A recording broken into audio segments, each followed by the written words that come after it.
Hi, my name's Gambit, and I've been thinking. A lot of times whenever I hear people talk about Pikmin and their favorite Pikmin types, blues always end up being the worst, and I've always wondered why. It's never made sense to me since every time I've played Pikmin, I always loved using blues, and I actually value them over reds and yellows. Although sometimes you don't need to use them because they're probably not the best for the situation, I'd still rather use blues because it seemed more fun and useful to get things done with them since they were more efficient. But I hear people all the time bringing up a similar argument saying they don't like blue Pikmin because of a small key argument, and I wanted to know why. From what I heard, a small key argument means something like if an item is required, it's not supposed to be considered the best because it's required. It's just the best because you need it to progress. And I always thought that argument was stupid because isn't it the same thing as saying for reds are the only way you can progress in the game, or even yellows? Or even to beat the water wraith, isn't it the same argument for purples? And people say, well, it's not the same because, well, you want to use these things, which makes sense. But at the same time, I like using blues and I think they're cool Pikmin to use. So why does that argument have to only apply to blues and not yellows? In Pikmin 1, they are the only type that you can hit multiple enemies with and the only type that can use bomb rocks. And sure, bomb rocks are cool, but once you don't have any more of them, there's not really much point using yellows. And of course, electricity is not really much of a hazard in the game as much as it is in later games. Which also brings up another theory. Why is blues the only ones that people hate on the most? I consider reds to be the worst, even though they have a damage multiplier. That's easily overridden by Spicy Spray.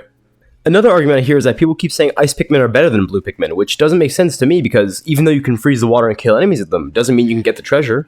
To be honest, I think I can give the same small key argument for white Pikmin. You don't like using white Pikmin because they're cool. I mean, they are cool. Not gonna hate on them. But it's the fact that they are the only ones who can deal with poison besides Ochi. And well, the only way you can get the use out of them is by having them die to enemies, or even just, I guess, dealing with poison traps. And that can be annoying. The same type of reasoning can be used for white Pikmin, but why do people like white Pikmin more? It's probably because they're faster movement speed. I'd argue that winged Pikmin are better because they have better mobility. So why aren't white Pikmin considered a part of the small key argument? Especially reds. Even though reds have the highest damage, they're only ones that are immune to fire. Once Ochi can deal with fire, there's not really any other hazards you can deal with besides that. Especially since you have ice bombs or things that can put out enemies that are already on fire or get rid of fire enemies altogether. Even fire traps are not a problem once you get ice bombs. So why should red Pikmin be the only ones that are the strongest Pikmin normally? I guess that's just my reasoning of why the small key argument doesn't really fit in the Pikmin games, because there's always a use for every Pikmin type. Blues are the best for getting things out of water, so why do I hear so many people get angry that blues are the worst ones when they're the ones that can reach in the water? I never got mad at the games when they made yellow Pikmin the ones that could get the highest things in the air, or that they're the only ones that could destroy electric traps. So how come blue Pikmin get all the hate? How about ice Pikmin? Ice Pikmin are the only enemies that can really deal with ice. I mean, it doesn't really mean that you can use any other Pikmin because they all get frozen on impact. So how come white Pikmin are not considered the small key argument? You need them to freeze water to get across if you want to get somewhere. You need them to, well, freeze enemies in case you want to stun them. Sure, they are very viable and they're fun to use, but at the same time, the argument really applies to a lot of Pikmin types. I don't see why blues get the most hate when you can pretty much replace every Pikmin with Ochi anyway. Like, let's think about the water wraith, for instance. The water wraith is the only enemy in the game that can technically be taken down by purples. So how come purples are the not part of that argument when you have to apply the water wraith to it? You can't damage it with their Pikmin type, you can't freeze it, you can't bomb it, it's immune to pretty much everything. Even though it does get frozen, it's not even for a second, so it barely gives you any time to attack it at all. So that's why I guess this argument doesn't apply to just the blues, because purples are also a part of this argument. And well, you could say, well, purples are the best because they are the heaviest damage. Well, that doesn't make sense because you could Spicy Spray and override that. Everything becomes the same damage anyway when Spicy Spray is used.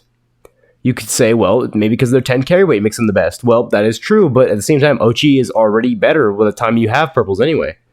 In fact, you don't even need purples until you're fighting the water wraith, really. And they're given to you at that point when you're fighting the water wraith anyway. I guess that's just my viewpoint on why I don't think the small key argument works, as I've already pretty much shown, I guess, or tried to, why it doesn't work, as it doesn't make sense to me. Like, why are blues the most hated Pikmin? I don't think they're overrated at all, and I think that maybe they do deserve a buff. I get people do say that. But at the same time, they are balanced enough where they are good at their job, and they don't actually disappoint when they get their job done. If you need water Pikmin to get through the water, then you got blues already ready to go. And they're early in the game, too, so it's not like you're going to have to wait to find them. They're pretty much given to you at the early of the game, so that way you're able to use them right away and get things out of the water.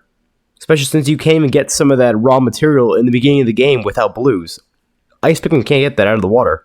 They're not able to go underwater, which is why I don't get why that's an argument. I guess that ice are better than blues. And that's what I think a lot of people fail to mention whenever they talk about this type. Because, in general, Serene Shores is probably the best map for Pikmin. Makes sense. But when I hear people say Ice Pikmin are better than them, it doesn't make sense that they forget to mention you need them for the area to get treasure underwater. and that they think that you can just easily get through the area.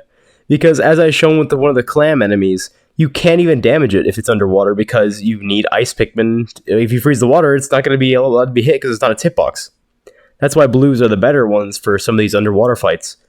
And plus, they can attack while in the water, so pretty useful. But anyway, thanks for watching this rant. I guess there's not much I may rant about Pikmin. I don't know. I'm just some person on the internet that just loves Pikmin. So, it's a fun franchise.